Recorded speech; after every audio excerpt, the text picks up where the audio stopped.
नमस्कार दोस्तों, defence news Hindi में आपका स्वागत है। आज की मुख्य खबरें। ब्राज़ील के F-5 प्रतिस्थापन कार्यक्रम के लिए प्रतिस्पर्धा। ब्राज़ीलियन एयरफोर्स एक ऐसे मोड़ पर है जहां वह अपने पुराने हो चुके नॉर्थरॉप F-5FM टाइगर 2 जेट को बदलकर अपने लड़ाकू बेड़े को आधुनिक बनाना चाहता है, जो दशकों से सेवा में है और अब FAB के अधिक उन्नत साब F-39 ग्रिपेन NG लड़ाकू विमानों से नीचे है।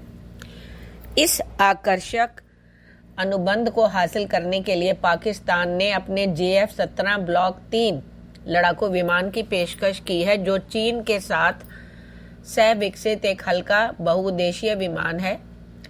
यह प्रस्ताव भारत द्वारा संभावित प्रतिस्थापन के रूप में अपने स्वदेशी रूप से विकसित तेजस MK-1A 4.5 पीढ़ी के लड़ाकू विमान की पेशकश के तुरंत बाद आया है। जटिलता की एक परत जोड़ते हुए ब्राजील के वायुसेना प्रमुख ने भारत के समक्ष एक वस्तु विनिमय सौदे का प्रस्ताव रखा है, जिसमें तेजस MK-1A जेट के बदले भारतीय वायुसेना को एम्ब्रेयर के C-390M सैन्य ट्रांसपोर्टर की आपूर्ति का सुझाव दिया गया है।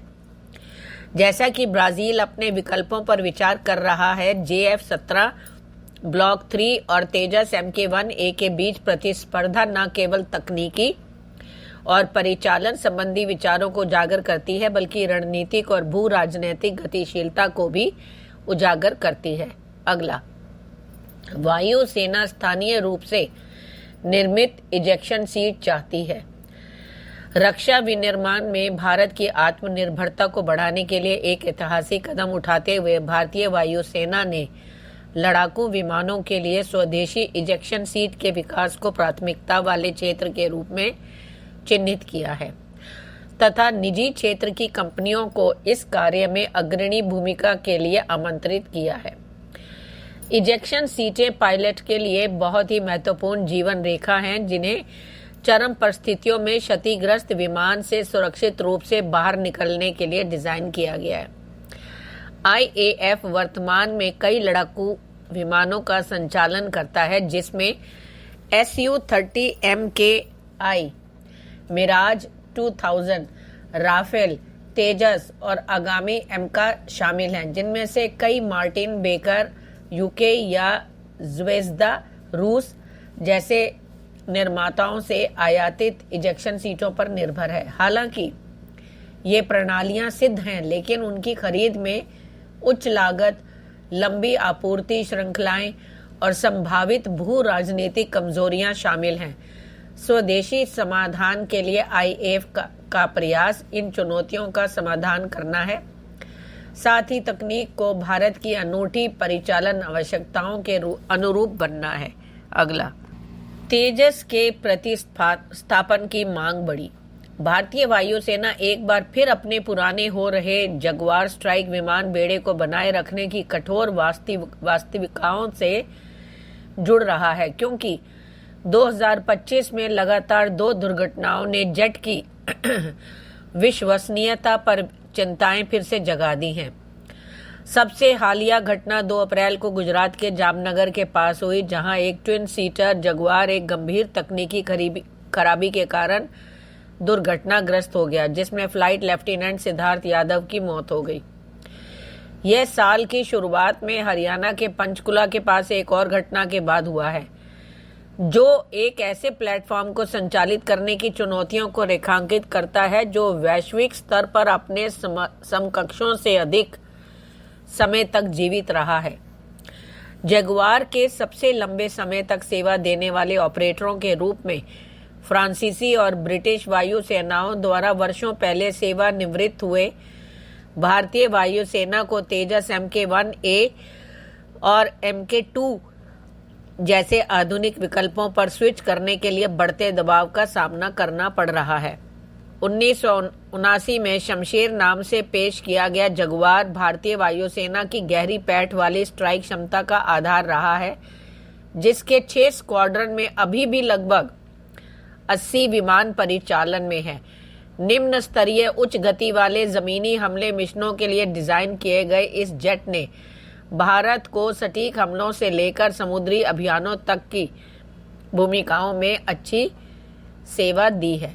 अगला, GTRE ने एमका के लिए स्केलेबल 110 KN इंजन की पुष्टि की। भारत के DRDO की प्रमुख शाखा गैस टरबाइन अनुसंधान प्रतिष्ठान यानी GTRE ने 5वीं पीढ़ी के उन्नत मध्यम लड़ाकू विमान को शक्ति प्रदान करने के लिए 110 काइनेटिक थ्रस्ट पावर प्लांट की महत्वाकांक्षी योजना का खुलासा किया है। एक महत्वपूर्ण विकास में GTRE ने पुष्टि की है कि इस इंजन को कोर अपग्रेडेबिलिटी के साथ डिजाइन किया जाएगा, जिससे यह 125 काइनेटिक से 145 काइनेटिक तक के उच्च थ्रस्ट वेरिएंट में विकसित हो सकेगा। इन उन्नत पुनरावृत्तियों को एक भारी श्रेणी के लड़ाकू विमान को आगे बढ़ाने के लिए परिकल्पित किया गया है, जो संभवतः छठी पीढ़ी का प्लेटफॉर्म है, जिसका उद्देश्य 2045 से 50 के बाद से भारतीय सेना के Su-30M के बेड़े को बदलना है। अगला, पिनाका MRBL एकीकरण के लिए LM-250 लॉइटरिंग म्यूनिशन सिस्टम का अनावरण। भारत की तोपखाना क्षमताओं को बढ़ाने की दिशा में एक महत्वपूर्ण कदम उठाते हुए नोएडा स्थित इंडोविंग्स ने LM-250 विकसित किया है, जो 20 से 25 किलोमीटर की रेंज वाली एक लॉइटरिंग म्यूनिशन प्रणाली है, जिसे Pinaka multi barrel rocket launcher यानी MBRL के कैनिस्टर से लॉन्च करने के लिए डिजाइन किया गया है। यह नवोन्मेषी प्रणाली भारतीय सेना के मौजूदा शस्त्रागार में सटीकता और लचीलेपन का एक नया आयाम जोड़ने का वादा करती है, जिसमें पिनाका MBRL की विध्वंसक शक्ति को युद्ध सामग्री के सामरिक लाभों के साथ सम्मिश्रित किया गया है। अगला, सूर्य निर्देशित ऊर्जा हथियार विकसित करने की महत्वाकांक्षा।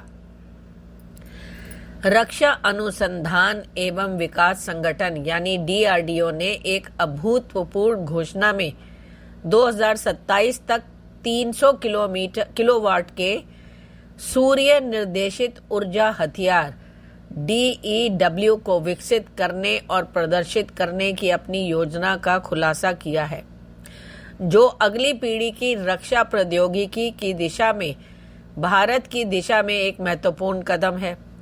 प्रस्तावित प्रणाली, जिसे सैन्य अनुप्रयोगों के लिए उच्च ऊर्जा लेजरों का उपयोग करने के लिए डिजाइन किया गया है, सटीकता, गति और मापनीयता प्रदान करने का वादा करती है, जिससे भारत को निर्देशित ऊर्जा समाधानों में निवेश करने वाले चुनिंदा देशों के समूह में स्थान मिलता है। मॉड्यूलर कॉन्फ़िगरेशन और अत्याधुनिक तकनीकों के साथ सूर्य DEW का लक्ष्य 20 किलोमीटर तक की दूरी पर कई तरह के खतरों का मुकाबला करना है, जो युद्ध के भविष्य की एक झलक पेश करता है। धन्यवाद।